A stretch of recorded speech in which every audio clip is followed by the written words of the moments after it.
Kyle, I guess this is the first public PQ interop call. I've got an agenda I will drop into the chat. I feel like my recordings have a pattern of being a little atypical from everyone else's because I'm always sharing my screen. I'm going to be trying to do that less so that I keep the gallery view going. All right. There's the agenda. We have a number of items to cover. I guess first and foremost, there's just some links. We talked about just getting some basic project management processes in place for being able to post collaborative documents, keep track of meeting minutes, things of that nature. So we have this new GitHub organization, Lean Ethereum. Normally we keep track of all this in the main Ethereum PM repo, but we've created a PM repo within the Lean Ethereum org just so that we could have a little bit faster turnaround in terms of like pushing PRs and merging things.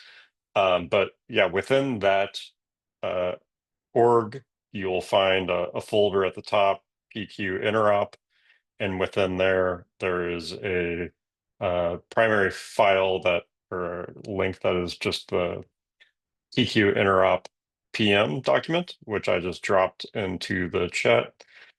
And this will just be, this is, I guess, on par with what you would find in the main Ethereum PM repo, where try to keep a running list of links to the different DevNet specifications as they get authored and try to note the dates that they're activated and deprecated. And then meeting minutes below that, just below that, I just try to transcribe some of the things that we had in that Google Doc, which are just a list of additional resources, original proposals, related lectures and notes, and then some of the Lean Ethereum specifications that have been coming together. Also have I like to keep a list of contributors. Just I'm still new, trying to learn people's names and things. This is helpful for me. I figure it's helpful for others. Happy to add to it as we go. And then I'll kind of maybe hand it off to O with this last link that I'll drop in the chat. This is our first working pull request. So I haven't had a real chance to look at the comments on this, but I just put together a basic template based off of what PandaOps usually authors for a normal DevNet. Like we've done PeerDOS and a bunch of other things.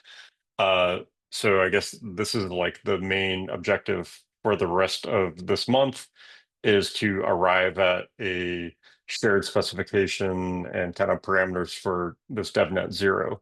I don't know, O or Gadginger, if you want to speak to some of this. I picked up your comments that you had on the agenda issue, just trying to like foreground some decision making and some processes of, if you want to speak to that, that'd be great. Yeah, maybe I can share the screen and show our review comments. Just a sec.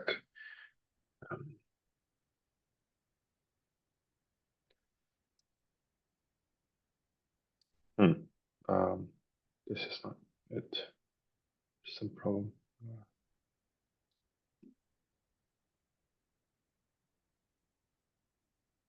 Okay. So these are the feedbacks that we have talked inside the team and shared as a single comments. Signature wise, I think we are pretty stable at like hash like 64 hashing, chain length 8. I think from Benedict's suggestion, I think it looks like we can go with like the max lifetime of 2 to the power 32, while introducing an activation time, which is basically the actual length of the actual lifetime that we will be generating the keys for, up to 2 to the power 18. So I think that's good. believe this is Gajinder, so that's good as well. He +1 on this. Slot duration, our team also think, let's go with the aggressive 4 seconds number.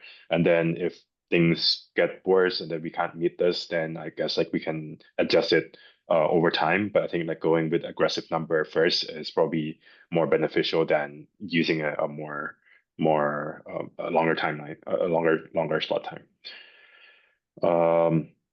This is something I think that we can discuss a bit more in this call. Basically, I think I'm still not so sure what the values would be out of like using TCP. So if Camille can illustrate that more, I think that would be great. I just dropped a Gossip comment, yeah. said, Quick should be okay, good. Yeah. cool. Yeah, Gossip sub, I think we can go for V 1.2 instead of like beacon chains 1.1 right now. I think this is also another big discussion that we can take. Basically, from our previous call, I think Justin suggested in the last few minutes of the call that we could maybe break down into 4 iterations or 4 big iterations. First iteration would be the PQ-SIG without aggregation. Second iteration, we add a single subnet aggregation. The third iteration, we add chaining, so basically putting parent root into child root, and then adding 3SF at the end. We discussed this a bit in the team, and we are quite concerned with the timeline for the aggregation scheme. So, but generally, we agree that like we can break down into like multiple iterations.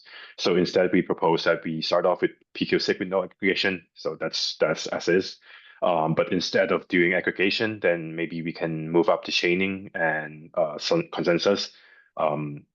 Maybe 3SF as a second iteration, and then aggregation comes as a third iteration. This one, if anyone has some time, I think so. We don't have a consensus specs yet, but so we have already kind of like started thinking about like what containers, what types are we going to use for the client, and eventually we have to agree this across teams. And I kind of like feel that we are missing something similar to a consensus spec test, where when we built our POC beacon client, that helped a lot because it's basically the baseline of like what we have to do in order to form the client. So I vibe coded this lean spec test up. So it's basically kind of like consensus spec test. The only difference is that in the beacon chain consensus spec test, the test vectors are already in SSE and already compressed in Snappy. But that for me, I think like it's really hard to actually like understand because like you have to decode and all that. So what I propose instead is that we actually base out of like Python code, and then only when we agree upon we can actually run a command so that it turns that Python code into SSC data and then maybe press it if we need to. So hopefully we can then use this kind of format to also discuss about like or discuss and also confirm like the types and containers and possibly like the state transitions functions if we need to confirm them.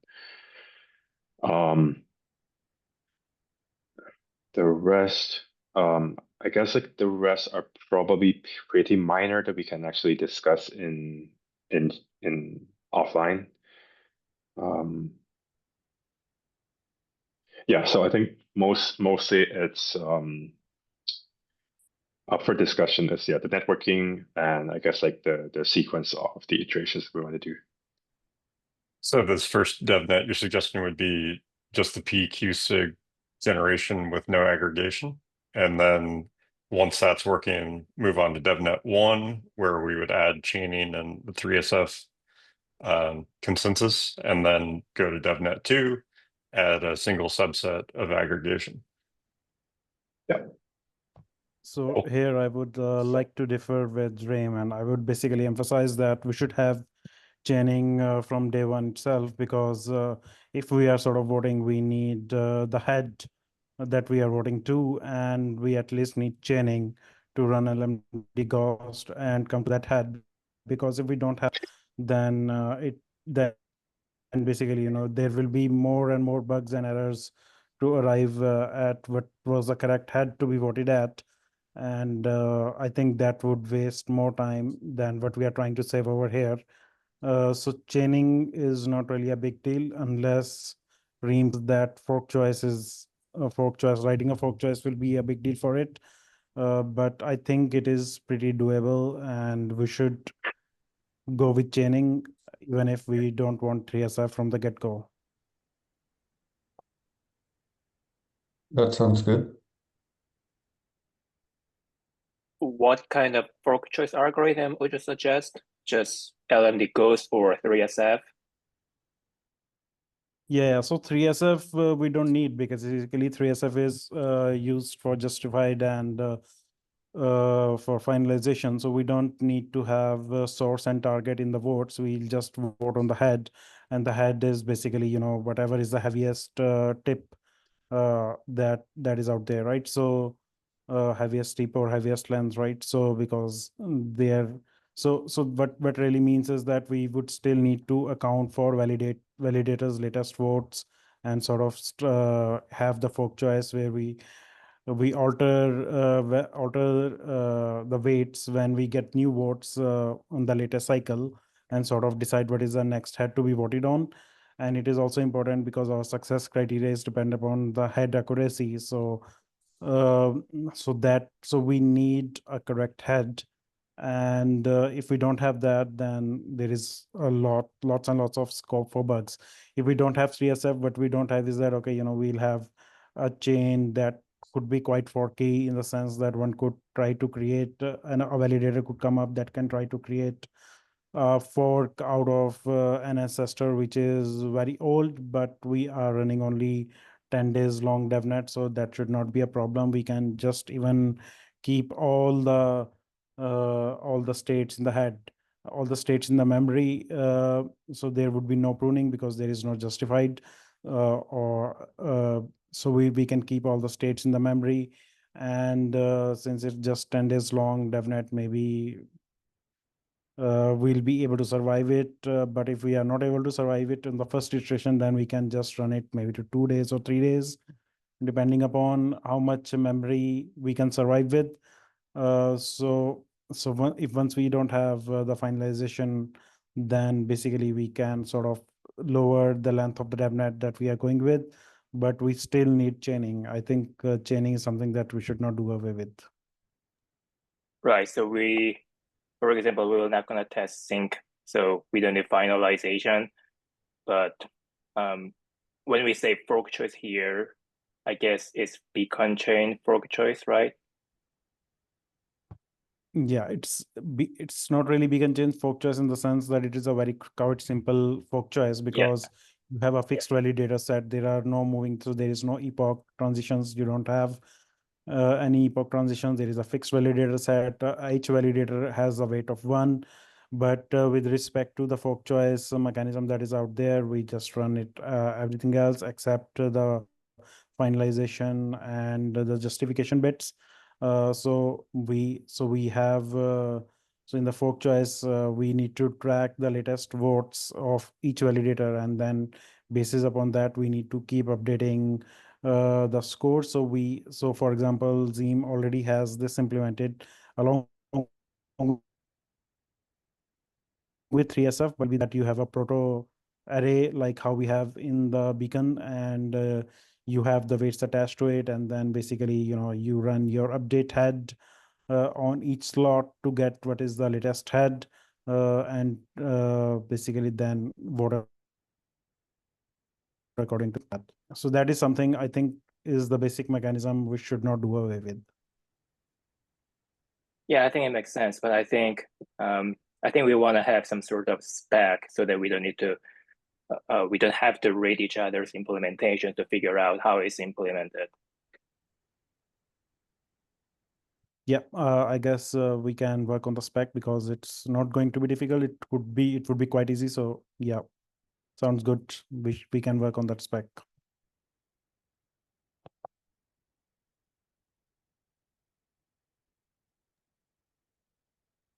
So we will have a minimal consensus spec. So it's not like that we'll not have no consensus, but there will be a consensus mechanism. There will be a state root. There will be states to maintain because all those are sort of part of running a very basic blockchain. And if we, for example, also have block by root, then we will basically need to sync the parents to get a chain to finally, if a client, for example, goes down and is coming back up again, because all these kind of things will happen, even if we think that they might not. But since this happens even in the mature client, so it will definitely happen to the new clients like us, and while we are figuring all this out. So I think chaining we should retain, and we can work on the spec for that, which includes the fork choice, how we find the head for it. Great. Then in your mind, would it be like the first iteration would be just chaining with minimized fork choice, and then we test aggregation, or do you think we better do both of them in the first iteration? No, we don't need aggregation in the first iteration, because aggregation can come later. Aggregation is only there to save the block space, right? It is, Right. I mean, from the fact Sorry. that we want to have PQ signature. Sorry, I confused. Got it. Yeah, so what we can do is we can have DevNet 0 just with chaining, and then we can do the DevNet one with PQ signatures. We can do that, because that would sort of help us zero down to any issues that are there. So that will be fine, because in the meantime, we'll also get our signature libraries ready and all that. So that sounds like a good plan.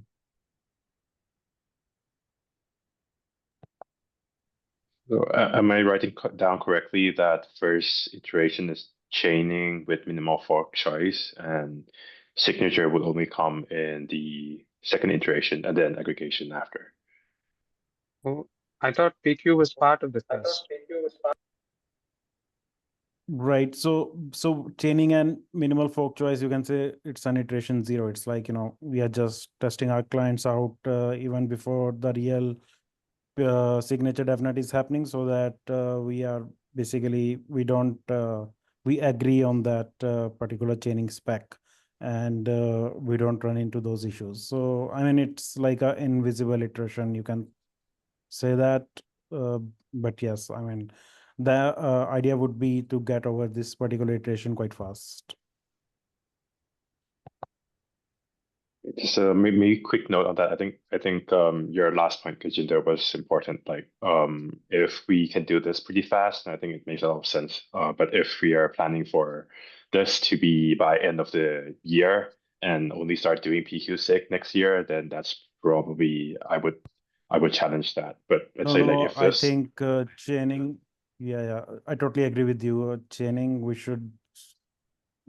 can try even by next month end, right? So we already have it, so we just need to agree on a spec, and what we need to do is we need to undo the 3SF. That is not really a big deal to undo, because it's like, okay, we it's like stop having 3SF. And so it's quite easy for us. So the timeline is totally dependent upon what Reem is comfortable with, but I think we can do it by end of next month. We can start to have an interop, and it will be a good thing, because we would sort of also get a good feel about interoping with each other. Yeah, sounds good. And I think with that, we can probably still aim for like having PQ-SIG DevNet by say DevConnect in November. So I think that's great. Cool. So I'll just... Yeah. So I don't basically foresee that chaining to really impact the PQ signatures timelines, because once we have chaining and once we have the signatures library ready, so I basically again see it as a very simple step to go from 0 to 1. So in that sense, I think the major work sort of lies in the kurtosis, or whatever is the Genesis generator that we are using. So kurtosis also uses another Genesis generator. I don't remember the exact name, but I think we will sort of need to modify that, as well as we'll see to modify kurtosis. So this is something that will anyway get us warmed up for doing the DevNets. Yeah, thanks, June. In the chat, June basically gave us the link for the Genesis generator. So so we basically need to get warmed up with the tool set so that we can basically, I think that DevNet 0 can help us get there, where we will basically make sure we'll take few of the things in the tool set that are out there, and we can start having a good feel about interoping with each other. So that way, I think the invisible DevNet would be a good idea. So Mercy, so you have your hand up. Yeah, I have a kind of suggestion about the 3SF. Will it make sense if you have like add a 3SF flight, more like a minimal fork choice, where we have the longest chain plus attestation tally for testing finality latency, even if it's simplified, we measure how PQ sinks impact justifications.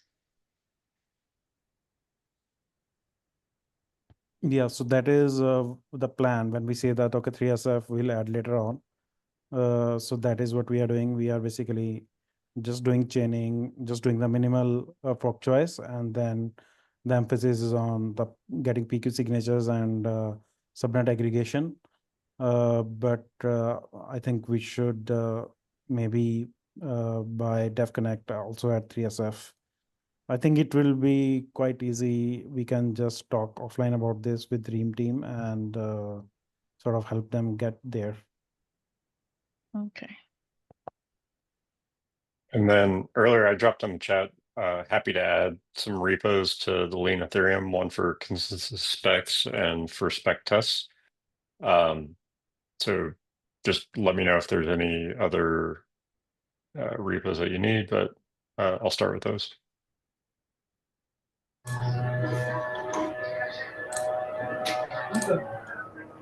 Come on.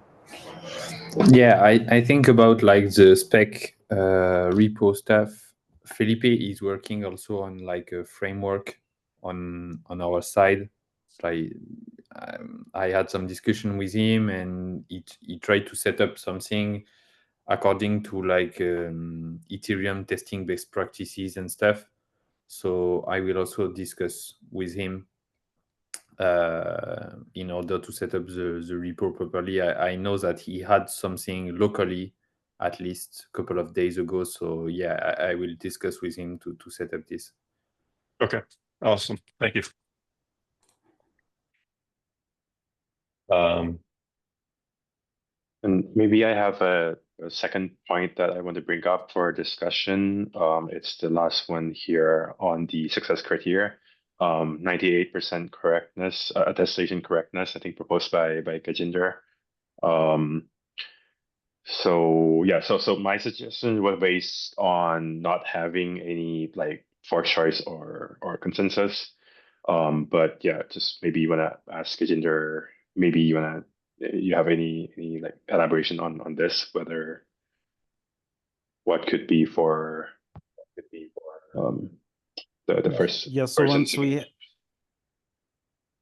once we have the chain, we can just go by the correctness of the head. So I guess that should be fine. I think we'll be able to define success criteria when we get to that. So I'm not really worried about it right now. Cool, yeah. Then I think those are my two big discussion topics. Jihoon. Yes. Do we know if we can have some help from DevOps team about kurtosis, or do we need to work on that on our own? Yeah, I can so start a as conversation per with them. my understanding, Go ahead. so as per my understanding, Barnabas is quite strong in kurtosis and in writing star clock code. And I think we will definitely need to work with them unless we have a star clock expert in this particular group. But eventually, I think, yes, we'll have to own and sort of own it and sort of run with it once we have the initial help from Barnabas. Most of it would be regarding the Genesis generator tool. That is where I think we will need to sort of dig in and help them out, because they won't be able to generate the Genesis state for us, as well as generating the public-private key pairs, right? So basically Genesis generation is the key step over here, but after that, I think we can get some decent help from the Panda Ops guys and maybe involve them as well from the get-go.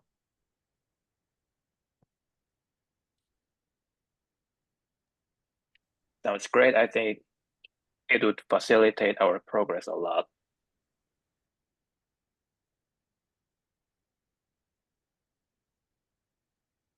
There are So other what I will do is needs I that will we look would. at the Genesis generator. So sorry, just to add. So what I'll do is we'll look at the Genesis generator tool, and basically we'll sort of discuss what the gaps are, and maybe see how we can fulfill them. I think that is the starting point.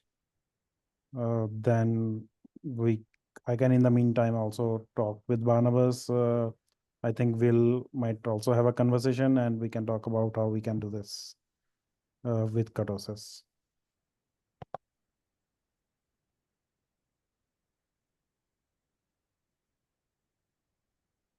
Great. Benedict, I had dropped or added a note to the agenda about if you wanted to provide any updates or just overview on the paper that you dropped a link to, the lane sig for post-quantum Ethereum. I don't know if there's any technical updates on that or relevant libraries that you or anyone from the cryptography side want to touch on. I can just give an overview of what it is. So we had this first paper, hash-based signatures for post-quantum Ethereum, right? And then after that, we had this follow-up research that appeared at Crypto at the top of the Hypercube, which was just an improvement of sort of the trade-off curve between signature size and verification hashing. And yeah, so the problem was that this thing was written in a very textbook way, so it was not really the language that we would use in the first paper.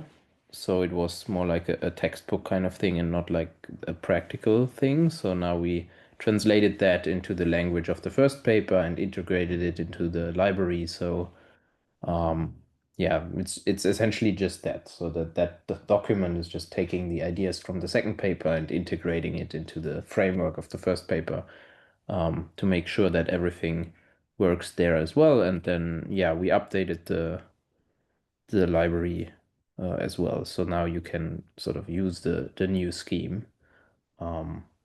Yeah, that's basically it for that document.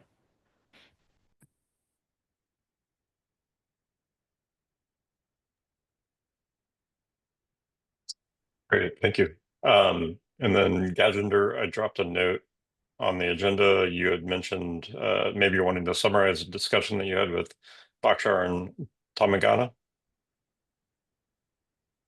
Need for SIG to bytes and bytes to SIG interface for the Rust library.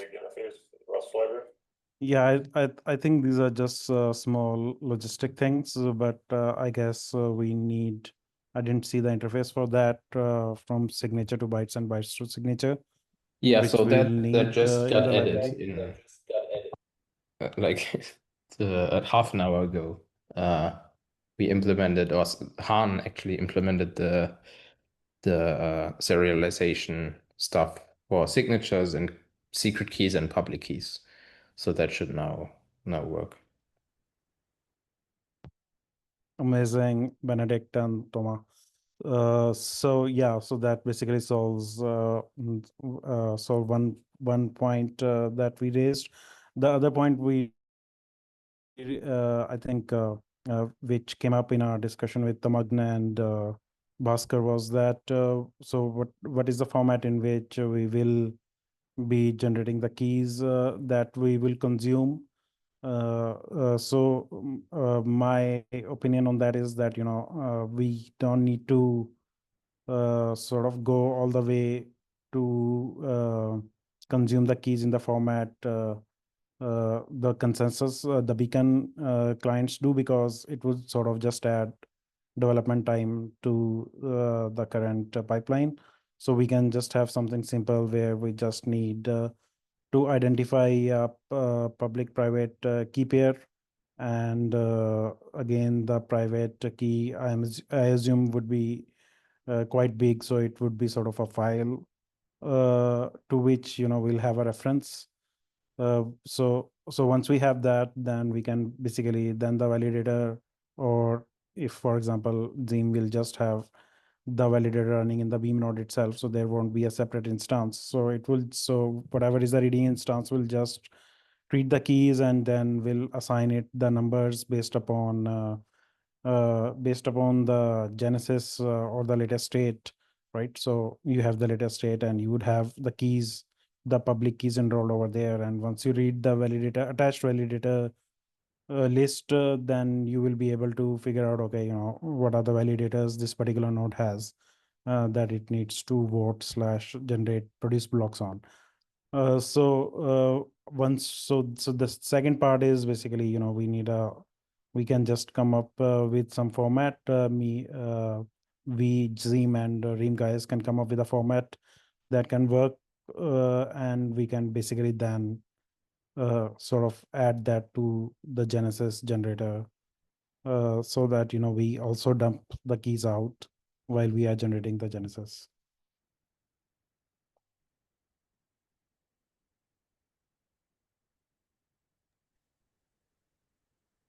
Great. The last item on the agenda was to go over some updates, Camille, that you wanted to discuss about the simulator work. And then the only other item that before I forget, is I'm in the process of trying to get a Discord channel set up for this effort in the EF R&D Discord server. So hopefully we can kind of migrate some of our async conversations over to that when it's set up. And Camille, floor is yours. Okay, thanks. Yeah, I want to share results. Yeah, the work is a bit incomplete, so if you need access to this document, you can DM me, I can share with you, but I would like to add some more things. For example, just I talked to Emil, who is working on signature aggregation, and a few days ago he said me that expected aggregation rate for snarks is going to be something like around 10 snarks per second. And previously I assumed it would be 50. And yeah, now I have to rerun a lot of tests, and this takes a lot of time. So yeah, this is one thing that I want to do. And also considering yeah, our intention that yeah, we want to use Quick instead of TCP. So yeah, we want to also consider how to integrate Quick into our simulator, because we currently only use TCP, and yeah, Quick also can give some improvements. But other than that, I think there are some things that worth discussing and maybe sharing. Yeah, that's future thing that will be relevant when we'll be discussing like kind of how to integrate aggregation. So yeah, basically in our work, so yeah, I already discussed several times about our simulator. So yeah, we're just trying to aggregate signatures. We're using two-tier approach where when we first kind of aggregate within subnets, and then yeah, subnet aggregations, they're also being aggregated. So yeah, we tested gossip subtopology and grid topology. Yeah, we currently tested only gossip sub 1.1 because yeah, that's kind of what is being used by CL clients today for aggregation. Yeah, the idea here is that yeah, well, basically whenever, well, first in the beginning of Solot, each validator produces a signature, then they have a set of mesh peers with whom they are connected to, then they share their signatures to these peers, and then these new peers, they also continue sharing the signature and so on until everyone gets the signature. so yeah, we have these attesters who produce a signature, and subset of these attesters, they are also aggregators. And then these aggregators, whenever they collected enough signatures, we define by parameter snark1 threshold. So basically, like we put it by default to 90%. So when any aggregator collected 90% of signature, it starts aggregation. Aggregation rate is by default we took like parameter 1,000 signatures per second. Again, just information that I took from Emil. So yeah, and then yeah, when we have this aggregation, when any of aggregator from the subnet has an aggregation, they kind of gossip their bit field to global aggregators, and if global aggregators they need the aggregation, they actually request this aggregation from the subnet aggregator. Yeah, just some details of how to implement. So yeah, we have gossip sub, and also additionally we implemented the grid topology. Again, I went several times what grid is, but basically it allows you to well, to send any message from any peer to any other peer within 2 hops. We also don't have a lot of duplicates because it's very structured topology. But yeah, logic is the same here. So basically just instead of gossip sub, we use grid as an alternative. So just to have something for comparison. Yeah, we use NS3. It's a discrete event simulator, so all tests are reproducible. Just yeah, let me quickly go through some default params and explain them. So yeah, for the group count, like number of subnets that we considered, we took 8. Simply because it was a bit faster for us to simulate. If we kind of increase number of peers higher, then yeah, it gets more complicated. And actually, considering that we have group count of 8 subnets, if we do simple math, so Emil said that yeah, we need actually we have an aggregation rate for snarks like 10 snarks per second, so we already kind of consume 800 milliseconds only for aggregation of global snarks. Actually, not necessary 8, because yeah, we kind of need to prove to sort +1 signatures. It's actually maybe 6 aggregations would be enough, but yeah, from 600 to 800 milliseconds will be consumed. I will have more detailed math like for the theoretical minimum time, how much we need for aggregation, yeah, later. So yeah, for group validator count by default, we took 1024. I think it was just, yeah, mentioned multiple times that, yeah, that's kind of the number that we are targeting. Also, for the number of local aggregators, again, I emphasize that these local aggregators, they are also these validators, but yeah, they also perform aggregation. So it's a subset of validators that also performing attestation. So yeah, we have 10% of, we put basically parameters, 10% of group validators, they are local aggregators, and for global aggregators, we just took number 100. But yeah, just to make the same number of global aggregators as number of aggregators in some subnet. Yeah, for latencies, we took RIPE 8 to 8less database. It's basically the information of real world latencies. And then for the max bitrate, we considered EIP 7870. And so basically we set the download speed to be 50 megabits per second. And that's actually a very important point, because after the simulations, yeah, we realized that it's actually not enough. So hopefully when the Beam chain goes live, yeah, we'll have higher requirements for validators. I'll explain later again why is that. For signature size, we took 3 kilobytes. For snark size, 128 kilobytes. Snark 1 threshold is basically how many signatures per subnet we need to collect before we send an aggregation. It's 90%. A snark 2 threshold is like how many signatures we need to prove before we actually create the final public snark, the final snark proving the enough signatures. So it's basically to sort +1 of signatures or 0.66. So basically for if we have 8 groups and 1,000 validators in each group, yeah, we need to prove like this around 5,400 signatures. Those are aggregation rates I already mentioned, 1,000 signatures per second and snarks per second. PQ signature verification time is 30 microseconds. I think I took that from paper. And for snark proof verification time, I took 2 milliseconds, but maybe it should be a different time. Yeah, I don't remember why it is 2 milliseconds, but yeah, we use that. Yeah, that's and here is the actually interesting part. So yeah, we can calculate theoretical minimum aggregation time. Considering these default parameters, hopefully they're more or less reasonable. Yeah, just ignoring, putting aside some things like latency between peers, or the time we consume for signature verification, or like how many hops we need for any signature to get from any attester to aggregator.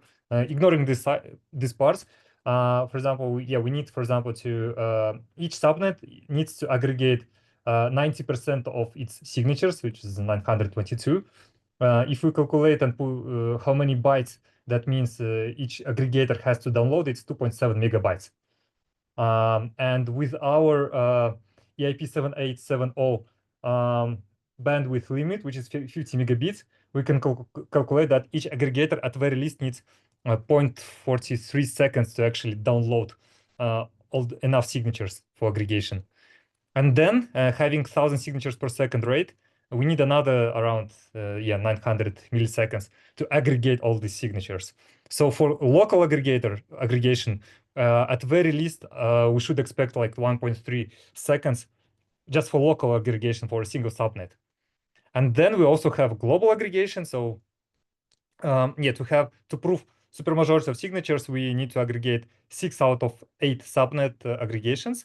And first we need to download them. Again, having this bitrate, this would take like around 0.1 second. And then, yeah, another 600 milliseconds would be consumed for aggregation.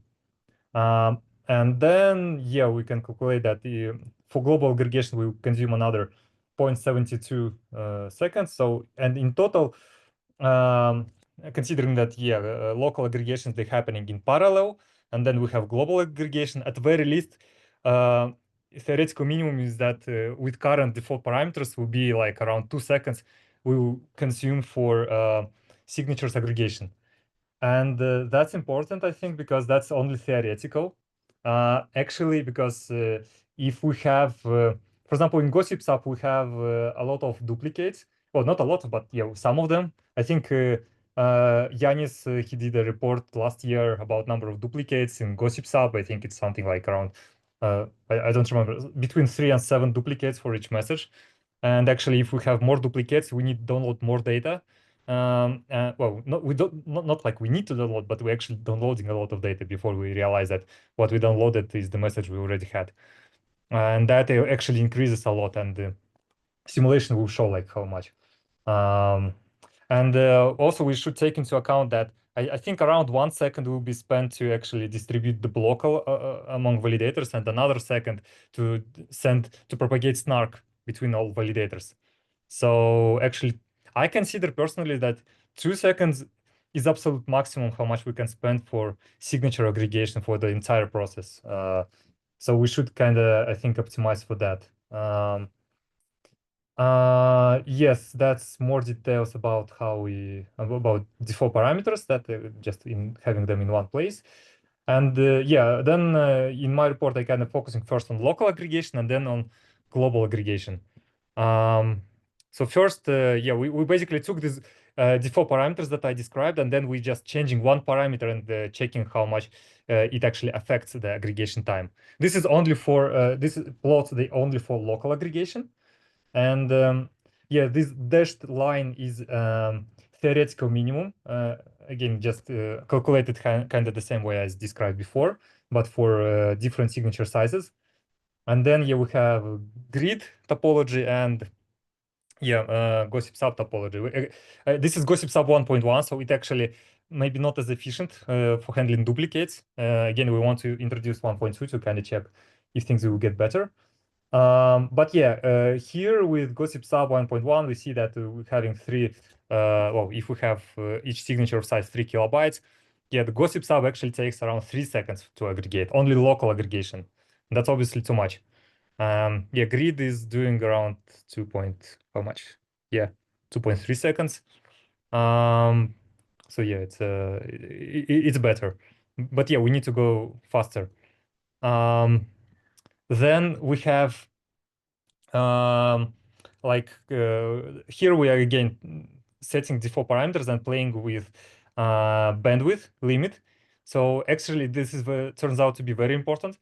As we see, like with 50 megabits per second, yeah, we spend around, for gossip sub again, around 3 seconds, for grid about 2.3, theoretical minimum 1.3. And if we increase it to 100 megabits, so it actually drops for gossip sub from 2.9 to 2.3. And for grid, it actually goes below 2 seconds, which is very nice. And yeah, the more we increase the bandwidth, the closer we are to theoretical minimum. For example, here, if we have 200 megabits, which is like very, it's a lot of bandwidth, then yeah, the difference for grid topology is just around 300 milliseconds between grid aggregation time and theoretical minimum. Just for our, at least in our simulation. So yeah. Then yeah, we were playing with, this is only for gossip sub, it's just changing the number of mesh peers. Again, actually increasing mesh peers in theory should kind of decrease the average distance between any pair of peers. But at the same time, it introduces a lot of duplicates, so it actually might be not very efficient to kind of have a huge mesh size, which is basically fan out factor for gossip sub. And actually, having 8 peers, which we have today, well, here we had the best results. So yeah, but still it's around 3 seconds, so it's a lot. And then subnet size. So here we just checked how much effect it would have if we have, for example, smaller subnets, again, having default parameters, 3 kilobytes per signature. And here, actually, if we want to go below 2 seconds, for grid topology, we can afford having around 668 validators. And for gossip to be less than 2 seconds, it's actually, yeah, we actually can go around 500 validators. Yeah, then, yeah, there is a parameter like how many validators, sorry, how many aggregators we having per subnet. We played with that as well, and actually, yeah, we see that having just 10% of aggregators is good enough. So if we go above, then the picture is not changing much. So yeah, just having 10%, because I think it's very likely that one of aggregators will be close to any other peer, so they, yeah, we can perform aggregation relatively fast. So yeah, that was for local aggregation. For global, as I said, I didn't really, I didn't have a lot of time for doing a lot of tests, as yeah, just some parameters changed recently, and I need to rerun a lot of them. But basically, the picture we have, if we put everything together and we perform, in addition to, so we have like 8 subnets, each of them in parallel perform an aggregation, and then whenever any aggregator from the local subnet has an final aggregate, sorry, a local aggregate, then it basically gossips its bit fields with the snark, and then yeah, global aggregator, they are fetching this local aggregation, and then if they collect enough local aggregations to prove supermajority of signatures, they produce a snark. Here, basically the blue dotted line is the, so yeah, above we have, on top we have gossip sub, and below we have grid topology. So here it's basically the time, the blue dotted line is the time when the some of very first global aggregator actually produced the snark, the final snark. So again, with default parameters that I described previously, so is for gossip it took around 2.7 seconds, and for grid is around 1. Yeah, sorry, I didn't have a lot of time, so yeah, I had to reduce the number of validators. I forgot to mention that. It is for here we have like 500 validators per group. Otherwise, tests they would took a bit more time. So yeah, in final version of this report, yeah, it will be with 1,000 validators per group. But anyway, yeah, here we see a picture. yeah, what we see actually, for example, for gossip topology, this red line is the moment of time, like when some how many basically how many first snarks, we call them snark ones, these local snarks, how many local snarks we kind of have at the moment, so how many signatures they prove already. It's only the moment basically this when you have an increase this a step in this red line means that some subnet actually performed an aggregation, but didn't yet this aggregation hasn't yet arrived to global aggregator. So yeah, here we actually see that for the gossip sub, this range of times of when the aggregation actually happened, it's a bit wide. So it happens between like 1.3 and 1.6 seconds of time. And for grid, it's more this line kind of more straight. That because yeah, for grid it's more predictable and more this time is more consistent because yeah, for gossip sub we have this kind of random graph, and for grid it's very structured topology, and we have 2 hops, so the aggregation happens a bit faster. So yeah, here so this is why this line kind of looks like that for grid and like this for gossip. And then at the moment when this green line is basically the highest amount of local snarks that some global validators have at the moment. So when some global aggregator collected more than supermajority, which is supermajority is this green dashed line. So when they have more than supermajority, well, the snarks that prove supermajority of signatures, yeah, then they start aggregating the snarks. So this takes another time, and then yeah, when this final snark happens, yeah, this blue line happens. So yeah, here hopefully this gives some picture like what we can expect from aggregation and how much time this would take. Yeah, for some conclusions, I think yeah, we should our target should be like to perform an aggregation within less than 2 seconds. And there are some changes that we should do, I think, to our kind of expected default parameters that we kind of have at the moment.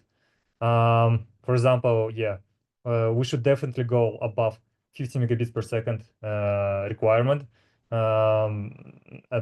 So yeah, otherwise it's just not feasible to even theoretically to go beyond below than 2 seconds. Yeah, we also observed that grid topology is usually behaves much faster than gossip sub. So that's another way of how we can kind of speed up our aggregation. So if we can realize that gossip sub is no way. The main actually obstacle that could be using that could prevent us from using grid could theoretically be that, well, some peers, they kind of in theory they are behind net and they are not reachable. But yeah, we have this beautiful report by ProbLab which actually suggests that yeah, most of the peers they are actually reachable already in Ethereum, like 90% of them. So that means yeah, we can put them into grid and yeah, maybe take advantage of more structured topology if we need. Again, this work kind of is not super complete. Yeah, I want to add gossip sub 1.2 to check like if we decrease the number of duplicates, then yeah, maybe gossip sub will behave faster, hopefully. Then yeah, we're adding quick support. Luckily, NS3 has quick extension, so yeah, we will include that. Another thing actually to consider, yeah, in our tests, we kind of performed an aggregation by just well, each local aggregator kind of expects to collect 90% of subnet signatures, and only then it performs an aggregation. And this is not the optimal strategy because well, we could maybe parallelize that. So instead of again, this requires some research, like how to do this. But in theory, if we instead of all aggregators, they're just waiting 90% of signatures, we can split these aggregators, for example, into 4 groups. Then each of them like has waits for 250 signatures. Then they aggregate them. Then in parallel, so it's like in theoretically 250 milliseconds to aggregate almost 1,000 signatures, but we need to aggregate now these 4 snarks, and this takes for another 400 milliseconds. So we actually go from 900 milliseconds to around 600 milliseconds for the aggregation. But maybe there are some, I don't know, more optimal ways how to do this. But yeah, this kind of requires research. Hopefully by the time when it is needed for us to kind of include aggregation, we kind of have, we will perform already simulations, and we will know what is the best algorithm how to do this. That's another area we're exploring now. That's kind of all I had. So hopefully just give some picture and expectations for the aggregation. Sorry, I didn't read the comments. Yeah. Oh, I had a question in the chat, or a suggestion to bump up to 50 bits per second, only needed for 10% local global aggregators, correct? To bump up to 10%. I kind of consider this to be for, I had this requirement. We took, we put a limit of 50 megabits for all participants. So not only aggregators, but only who are only behaving as a testers. So but for it's a good point, because actually a good question is whether we need to distribute these local snarks among local attesters. If not, then I think we can optimize that somehow. So basically, peers, instead of just sending, instead of putting everyone into a single, for example, grid, we can only have grid among among aggregators, and the testers, they send signatures directly to them. That way, we actually don't need to put a lot of bandwidth requirements. Otherwise, actually, the attesters, they also contribute currently by broadcasting all signatures that they observe. So that's a lot of traffic they create, and we put in theory, I think for just attesters, requirements should be less than requirement for aggregators. But currently, we just have one requirement for everyone. And with I don't want messages, what do you think, how much percentage the traffic would come down? Just your guesswork. I don't know. Honestly, we just had today our very first implementation of I don't want, and the results got worse. Maybe, I don't know. So I need to verify and double check. Maybe because messages, they are too large. We kind of I don't know. I don't know. I need to check.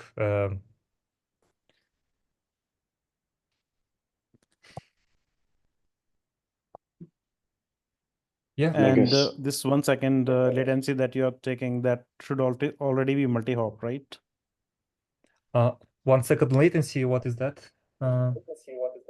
So you, in the latency calculation where you added 1 plus 1.65 something in the document, and you mentioned that with multi-hop that it will grow worse, but shouldn't this already be a multi-hop latency? Because No, I mean, as such, peer-to-peer latency should be just 70 millisecond between any two peers anywhere in the world. Yeah, you mean when I calculated this theoretical minimum, or what? When? Yeah, in the document, I think you had mentioned there, and I was referring to that point. Maybe I'll read the document. I'll get a document link from you, and we'll take this offline, I guess. Yeah, sure. Cool. That's all I had. I'll try to drop it maybe early next week. But yeah, if someone wants to read it now, just feel free to DM me. I will share the link. Great. Thanks so much. Feel free to let me know if anyone has agenda items that they want me to add right away. Otherwise, I'll just kind of collect it as we go, and maybe I'll try to get some Panda Ops people to attend the next call, and so we can ask some questions and get them looped in. Yeah, can I have a quick question? Just we kind of went through this document in the beginning of the meeting. I noticed that we actually never mentioned how we're gonna performing peer discovery there, because currently CL clients, they can rely on execution clients, and for our testnet we don't have execution clients. So yeah, if you need any I don't know ideas, suggestions how to do that, you can also think of that, because we don't have. Sorry, Yeah. what do we rely execution clients for peer discovery? I What think so. did you say? I didn't get your point. I think so. I thought, yeah, we kind of have Discovery v5 protocol, which is implemented in execution clients, and the consensus clients, they just basically consume that. And here we don't have execution clients, so how we got peer discovery? So current consensus clients have their own discovery running, which is totally independent from the discovery of the execution clients. Okay. So basically DISC-5 is the discovery mechanism that they use, and there is some binning, and then basically you reach out, you try to make sure that you have some particular peers in a particular bin. So basically consensus have their own discovery mechanism running, and you start them off with some boot peers to start off with, and then basically the discovery gets built on. So as such, yeah, consensus clients don't depend upon execution clients for discovery, but even then we will not be doing discovery in this particular devnet because we know where all the peers are, and we'll basically in the Genesis generator itself we'll basically generate the peer file as well. So with that regard, we again want to minimize all these extra bits that are out there in a normal consensus client, so that we don't spend time on something that is already well figured out and it's already working well, and something that we are not going to iterate upon. So we will just go with, for example, as Partha mentioned, that we'll just have whitelisted peers that will be distributed to all the nodes, and they will just connect on it. Okay, cool. Yeah, I mean, as long as everyone aware about like every other peers, then yeah, I think this should work. Cool. Yeah, so everyone could still be aware about each other peers and still do some sort of a topology. So basically not have a star topology that I think Gossip sub will anyway take care of. So yeah, as you mentioned that if basically the information is there, peers should be able to form a good network. Cool. Okay, thanks. All right. Thanks all. Bye. Thank you for the call. Thank you. Thanks. You will. Bye bye. Thank you guys. Thank you.